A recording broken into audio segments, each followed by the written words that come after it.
Hello dear students and welcome back to my channel. In today's video, I'm going to explain basic computer skills, that is BCS subject taken from degree second semester. This is unit 2, most important LAQs for the exam.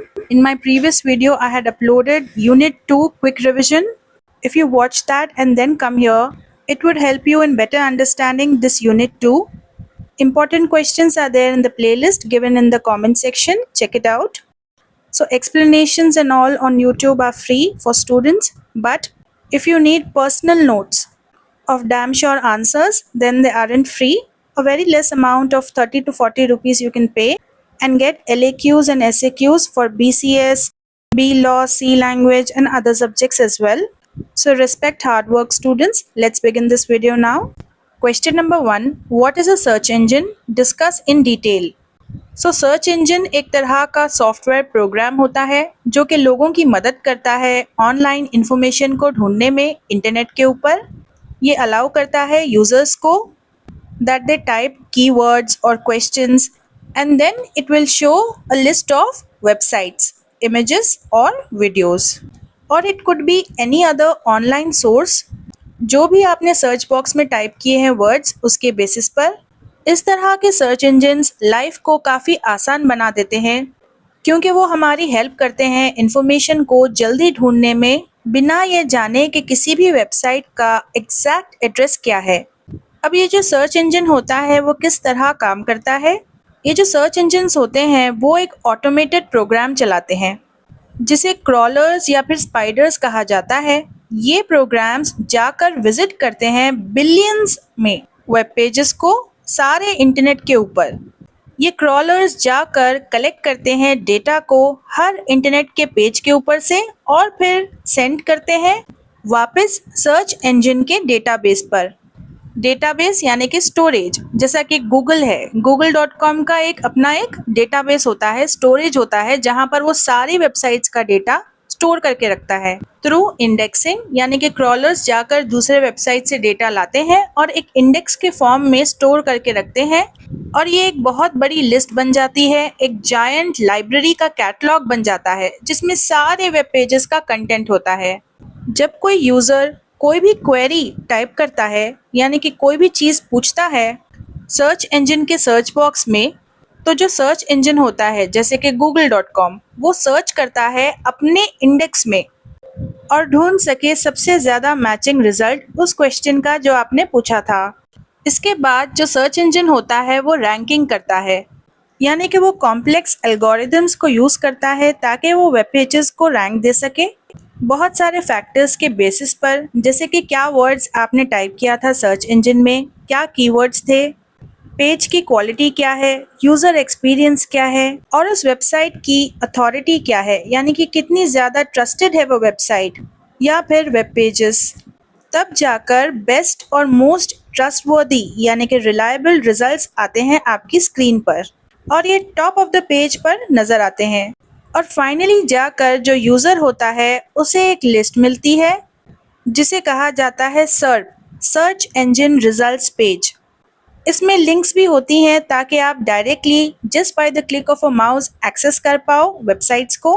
Results में आपको images, videos, news articles, maps, ये सारी चीज़ों का option होता है और featured snippets भी होते हैं यानी कि short and easy quick answers to the question.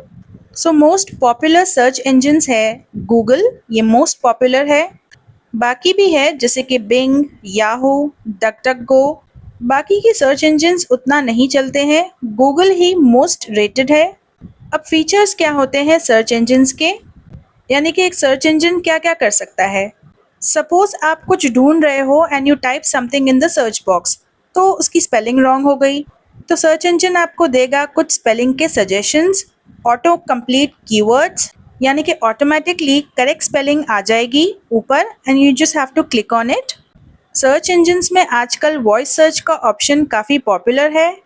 इसमें आप बहुत सारे फिल्टर्स लगा सकते हो, means you can search information by date, location और any other personalised result history के बेसिस पर। सर्च इंजन्स ने बदल कर रख दिया है कि किस तरह हम सीखते हैं, शॉपिंग करते हैं, ट्रैवल करते हैं, लोगों से बातचीत करते हैं। और इसकी वजह से हम इंफॉर्मेशन को बहुत जल्दी एक्सेस कर सकते हैं किसी भी वक्त कहीं पर भी। Question number 2. What is spreadsheet? Explain its features and basic elements of spreadsheet applications. So students, जो most expected questions है, हर उस question के बाद I have kept 100% mark. So you learn that first and then the others. तो एक spreadsheet एक computer का programme होता है जो कि स्टोर करके रखता है, ऑर्गेनाइज करके रखता है और एनालाइज यानी कि डीप रिसर्च करके रखता है डेटा यानी कि इंफॉर्मेशन को एक टेबल के फॉर्मेट में। एक स्प्रेडशीट जो कि माइक्रोसॉफ्ट एक्सेल में यूज़ की जाती है, उसके अंदर बहुत सारे स्मॉल बॉक्सेस होते हैं जिन्हें सेल्स कहा जाता है। इन्हें अरेंज किया जाता है रोज एंड कॉलम्स में। एक स्प्रेडशीट के अंदर जितने भी सेल्स होते हैं यानी कि स्मॉल बॉक्सेस, हर बॉक्स होल्ड करके रख पाता है नंबर्स, टेक्स्ट या फिर फॉर्मूलाज को। स्प्रेडशीट्स मदद करते हैं यूजर्स की कैलकुलेशंस करने में, रिपोर्ट्स बनाने में या फिर विजुअल डेटा बनाने में, यानी कि ऐसा डेटा जिसे आप प्रॉपरली देख सको और समझ सको। इसमें आप ग्राफ्स भी ऐड कर सकते हो, tables also. So the most popular spreadsheet programs are Microsoft Excel, Google Sheets, LibreOffice Calc। अब एक स्प्रेडशीट में क्या क्या होता है, उसके फीचर्स क्या है। Number 1, grid of rose and columns. तो जो लेआउट होता है यानी कि कंप्लीट पेज, उसके ऊपर आपको एक बड़ा सा टेबल नजर आएगा where you can select and edit cells। Second is formulas and functions। तो यूजर्स को जिस टाइप की कैलकुलेशन करना है वो उस टाइप का फॉर्मूला एंटर करेंगे। ये फंक्शंस ऑलरेडी इनबिल्ट होते हैं एक स्प्रेडशीट के अंदर, आपको बस फॉर्मूला डालना होता है। For example, you are creating a report card for the class or maybe for a student, so you need to add up some marks, so you type the function as sum add numbers in brackets. Okay, suppose you want to add 17 plus 23, so your formula should be sum and in bracket 17 plus 23. Then on the other hand, अगर आपको average निकालना है तो average के लिए ये formula है average and then find mean. So like this, there are many formulas like if, conditional test. So depending on your need, there are formulas. Students, all of you must learn MS Excel no matter in which field you are working. Whether you want to become a teacher or an engineer or whatever you want to be, MS Excel Advanced is trending these days. So try to learn this course nicely. Third one is data formatting. आप change कर सकते हो font यानी कि handwriting का style, size, colour, और you can even align the text, means in any direction you can shift your text. And because of this, again, the data becomes very clear to understand. Next is charts and graphs. Spreadsheets की मदद से users जो है वो create कर पाते हैं visual charts यानी कि बार ग्राफ्स, पाई चार्ट्स और even line graphs. So all these are used so that the user is able to understand the data more clearly. Fifth one is sorting and filtering. आप data को arrange करके sort करके रख सकते हो A to Z के order में, alphabetically या फिर न्यूमेरिकली 1 to 10 के ऑर्डर में या फिर उससे ज़्यादा कोई भी नंबर तक। और फिल्टर्स की हेल्प से आप सिर्फ स्पेसिफिक इंफॉर्मेशन दिखा सकते हो। Then multiple worksheets means in one Excel spreadsheet you can have many sheets। बहुत सारी शीट्स को आप डाल सकते हो और उसे ऑर्गेनाइज भी करके रख सकते हो, उसे लेबल भी कर सकते हो और बहुत सारे डेटा के सेट्स मेंटेन कर सकते हो। Seventh is autofill. ये क्विकली फिल कर देता है सारे सेल्स को प्रॉपर सीक्वेंस के नंबर्स में, डेट्स में या फिर पैटर्न्स में। अब बेसिक एलिमेंट्स क्या है किसी भी स्प्रेडशीट के, यानी कि बेसिक चीज़ें जो होती हैं। पहला है सेल। ये एक स्मॉलेस्ट यूनिट होता है जिसका एक कॉलम लेटर होता है यानी कि नाम होता है और एक रो नंबर भी होता है। For example A1, B1, A2 like that. Okay. Second is row. ये एक हॉरिजॉन्टल लाइन होती है, एक लंबी लाइन सेल्स की which are numbered like 1 2 3 like that. Then third is column. ये एक वर्टिकल लाइन होती है सेल्स की जिसे लेबल किया जाता है as A, B, C like that. Next is formula bar. इसमें कंटेंट होता है या फिर फॉर्मूला होता है उस सेल का जिसको आपने सेलेक्ट किया था, तो ऊपर उसका फॉर्मूला नजर आएगा आपको फॉर्मूला बार में। Next is worksheet. ये एक सिंगल पेज होता है किसी भी स्प्रेडशीट फाइल के अंदर, यानी कि एक वर्कबुक के अंदर। Last one is active cell, यानी कि जिस भी सेल को आपने सेलेक्ट किया है वो होता है एक्टिव सेल, जिसको आप एडिट करने वाले हो। सो जो स्प्रेडशीट्स है उनका यूज़ दुनिया भर में, बिजनेसेस में, एजुकेशन में, पर्सनल कामों को ऑर्गेनाइज रखने के लिए एफिशिएंट वे में, and to make decisions based on accurate calculations, ये सारी जगहों पर और कामों के लिए स्प्रेडशीट्स को यूज़ किया जाता है। Question number 3, explain the different components of MS PowerPoint interface. Means कि जब आप माइक्रोसॉफ्ट पावर पॉइंट खोलते हो तो स्क्रीन पर आपको क्या नज़र आता है, that is your interface. What are the parts, components. So Microsoft PowerPoint presentations बनाने के लिए एक बहुत ही ज़्यादा पॉपुलर सॉफ्टवेयर है, जिसकी हेल्प से आप स्लाइड शोज बना सकते हो अपने मीटिंग्स, क्लासेस या फिर इवेंट्स के लिए। इसका जो इंटरफेस होता है वो डिज़ाइन किया गया है इस तरीके से कि यूज़र्स की हेल्प हो और वो क्रिएट कर पाएँ, एडिट कर पाएँ स्लाइड्स को बड़ी ही आसानी से by using different tools and options. अब देखते हैं main parts, main components of MS PowerPoint interface. Number 1 is title bar. तो टाइटल बार सबसे टॉप पर होता है ब्लू कलर का, जिसके ऊपर आपके प्रेजेंटेशन का नाम लिखा होता है और प्रोग्राम नेम भी लिखा होता है, that is Microsoft PowerPoint. Second is quick access toolbar. इसकी लोकेशन पास में होती है टाइटल बार से। इसमें वो कमांड्स होते हैं जो कि आप फ्रीक्वेंटली इस्तेमाल करते हो, जैसे कि save, undo, redo. Users customise कर सकते हैं इस टूल बार को और ऐड कर सकते हैं अपने favourite commands. Third one is ribbon. एक रिबन एक बहुत बड़ा पैनल होता है जो कि टाइटल बार से ठीक नीचे होता है। इसमें बहुत सारे टैब्स होते हैं, यानी कि different menu options like home, insert, design, transitions, animations, slide show, review and view. Her tab में एक रिलेटेड टूल होता है जिनका एक ग्रुप बनाकर एक सेक्शन में इंसर्ट किया जाता है। Fourth one is slides pane. जो स्क्रीन होती है उसके लेफ्ट साइड पर ये स्लाइड्स पेन होता है, जिसमें छोटी छोटी थंबनेल्स नज़र आती हैं उन सारी स्लाइड्स की जो कि आपने बनाई हैं, और आप इजीली ड्रैग कर सकते हो, मूव कर सकते हो, ऐड या फिर डिलीट कर सकते हो स्लाइड्स को।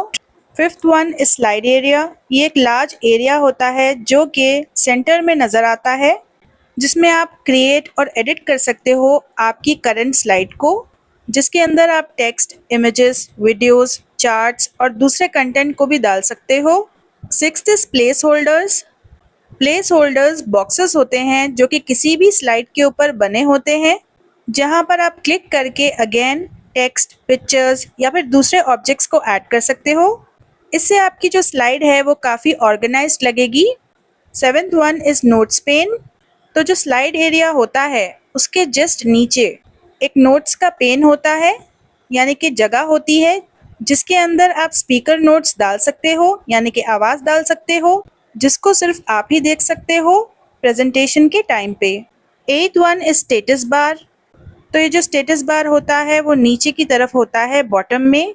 एक स्टेटस बार एक्चुअल इन्फॉर्मेशन दिखाता है, जैसे कि current slide number, design, theme, language and zoom slider. Ninth one is view buttons. So status bar के काफ़ी करीब में व्यू बटन्स होते हैं जिसकी हेल्प से आप स्विच कर सकते हो एक नॉर्मल व्यू, स्लाइड सॉर्टर यानी कि ऑल स्लाइड्स, रीडिंग व्यू और स्लाइड शो मोड के बीच। Last one is zoom control, जिसकी हेल्प से आप जूम इन और आउट कर सकते हो अपनी स्लाइड से ईजिली, और इससे एडिटिंग भी आसान हो जाती है। So at the end we have understood that MS PowerPoint का जो इंटरफेस है वो काफ़ी ज़्यादा यूज़र फ्रेंडली है, जिसकी वजह से जो बिगनर्स होते हैं वो भी एक प्रोफेशनल प्रेजेंटेशन बना पाते हैं by using text, images, animations and effects. इसे काफ़ी ज़्यादा स्कूल्स में, कॉलेजेस में और वर्क प्लेसेस पर यूज़ किया जाता है, जिसके थ्रू लोग अपने आइडियाज़ को क्लियरली एक्सप्लेन कर पाते हैं। Question number 4, define email. Describe the steps involved in sending and receiving an email message. So this is also an important question, students. email का मतलब है इलेक्ट्रॉनिक मेल।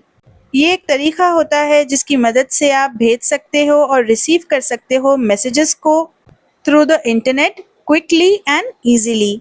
तो लेटर्स को पेपर्स पर लिखने की बजाय ईमेल्स भेजे जाते हैं एज डिजिटल मैसेजेस, जिसमें आप ना सिर्फ टेक्स्ट यूज करोगे बल्कि पिक्चर्स, डॉक्यूमेंट्स, लिंक्स जो चाहे वो आप अटैच कर सकते हो अटैचमेंट्स में। ईमेल्स का इस्तेमाल वर्ल्ड वाइड किया जाता है दुनिया भर में, पर्सनल यूज के लिए, एजुकेशनल यूज के लिए और बिजनेस कम्युनिकेशन के लिए। तो एक ईमेल एड्रेस किस तरह काम करता है? तो एक ईमेल को यूज करने के लिए आपको सबसे पहले एक ईमेल अकाउंट बनाना होता है।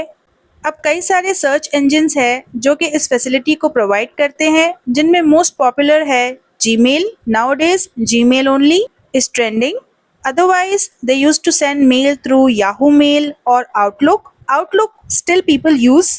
हर ईमेल अकाउंट का एक यूनिक एड्रेस होता है। फॉर एग्जाम्पल, आपका नाम @gmail.com। तो आपका यूज़र नेम कुछ भी हो सकता है। जो आपका यूज़र नेम होता है उसी से रिलेटेड एक जीमेल आईडी आपको मिलता है। Now what are the steps to send an email? First, you have to open your email application or website and log into your account. Second, you have to click on Compose or New Email to start writing a message. Then, you have to enter the recipient's email address in the to field. तो recipient वो जिसको आप email भेज रहे हो उसका email ID. फिर एक सब्जेक्ट का सेक्शन होता है जहाँ पर आप सब्जेक्ट लिखोगे। For example, you are emailing your boss that you want to take a leave. So subject would be sick leave or leave application. Okay? And then जो मेन बॉडी एरिया होता है वहाँ पर आप अपना मैसेज लिखोगे। आप फाइल्स को भी अटैच कर सकते हो जैसे कि पिक्चर्स या फिर डॉक्यूमेंट्स अगर उसकी ज़रूरत है तो। जब आपका पूरा मैसेज रेडी हो जाए उसके बाद आप सेंड बटन पर क्लिक करो और आपका ईमेल चले जाएगा।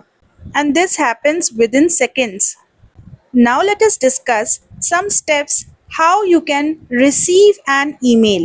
किसी और से आपको जब ईमेल आता है उसे कैसे रिसीव करते हैं? नंबर 1, जब कोई आपको ईमेल भेजता है तो वो मैसेज आपके इनबॉक्स में आता है। तो आपको अपना ईमेल ऐप खोलना होगा एंड उसके अंदर जो इनबॉक्स फोल्डर है उसे खोलना होगा, जिसमें आप एक लिस्ट देख सकते हो उन सारे ईमेल्स की जो कि आपको रिसीव हुए हैं। एंड ये अकॉर्डिंग टू डेट होता है, यानी कि जो लेटेस्ट ईमेल होगा वो आपको टॉप पर नज़र आएगा एंड ओल्डेस्ट सबसे नीचे। अब आप कोई भी ईमेल पर क्लिक कर सकते हो एंड उसे पढ़ सकते हो। आप रिप्लाई भी कर सकते हो ईमेल्स का, आप फॉरवर्ड कर सकते हो या फिर डिलीट भी कर सकते हो ईमेल को। ईमेल्स बहुत ज़्यादा फास्ट होते हैं एंड ट्रस्टवर्दी भी, यानी कि रिलायबल दैन ट्रेडिशनल मेल। यानी कि अगर कोई भी हैंड रिटन लेटर आप सेंड करते हो थ्रू पोस्ट, सो इस बात की गारंटी नहीं होती कि वो लेटर वहीं तक पहुंचेगा। ऑलवेज पहुंचता है लेकिन समटाइम्स नहीं भी। लेकिन एक ईमेल विद इन सेकेंड्स पहुंच जाता है रिसीवर तक। ईमेल्स का यूज़ करने से हमारा टाइम और पैसा दोनों ही बचते हैं और चीज़ें ऑर्गेनाइज्ड भी रहती हैं। आज के दौर में ईमेल जो है वो सबसे ज़्यादा इम्पॉर्टेंट टूल है कम्युनिकेशन का हर जगह, obviously including all the other social media apps like WhatsApp, Instagram, Facebook. Question number 5. Explain the formulas and functions used in MS Excel spreadsheet with the help of examples. So MS Excel यानी कि Microsoft Excel में formulas और functions जो होते हैं एक user की मदद करते हैं ताकि वो परफॉर्म कर पाए डिफरेंट कैलकुलेशंस को और एनालाइज कर पाए, यानी कि डिटेल स्टडी कर पाए डेटा को ऑटोमेटिकली। इससे टाइम भी बचता है और मिस्टेक्स भी नहीं होती हैं, specially when you are working with numbers. अब एक फॉर्मूला क्या होता है? एक फॉर्मूला एक मैथमेटिकल एक्सप्रेशन होता है जिसे एक यूज़र टाइप करता है ताकि वो कुछ नंबर्स का कैलकुलेशन देख सके। हर फॉर्मूला स्टार्ट होता है इज इक्वल टू की साइन के साथ। फॉर example, is equal to A1 plus B1 adds the values in cells A1 and B1, यानी कि एडिशन होता है दो सेल्स के नंबर्स के बीच। फॉर एग्जाम्पल, A1 में लिखा होगा 10, B1 में लिखा होगा 2, सो टोटल हो जाएगा 12. Another example is C2 asterisk D2 एस्ट्रिस यानी कि स्टार यहाँ पर जो है multiplies the values in C2 and D2। तो एस्ट्रिस का जो सिंबल है यहाँ पर वो मल्टीप्लाई करता है। फॉर एग्जाम्पल C2 का जो सेल है उसमें नंबर है 5 एंड D2 सेल में जो नंबर है वो है 2। So 5 into 2 is equal to 10।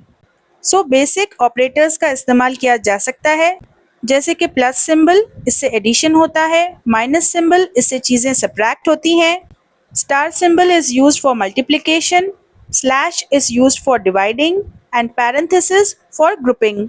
तो जो राउंड ब्रैकेट्स होते हैं उन्हें पैरेंथेसिस कहा जाता है। What is a function in Excel?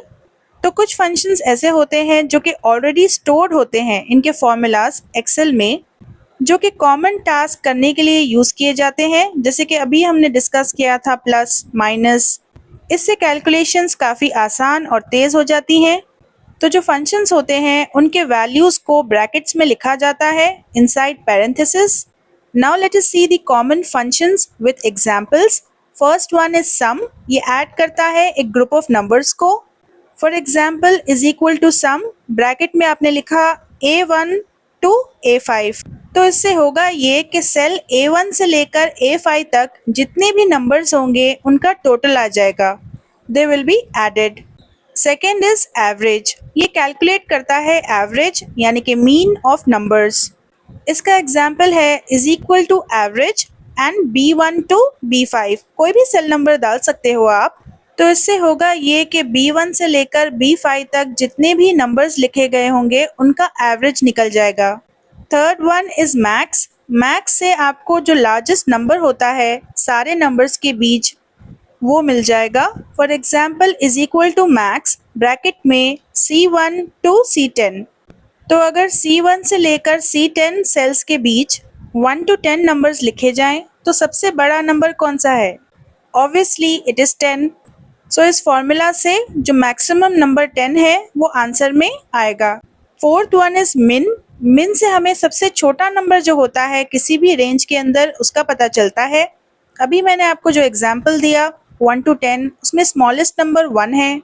तो अगर आप लिखो is equal to min bracket में सेल नंबर्स, तब आपको lowest value as a result आ जाएगा।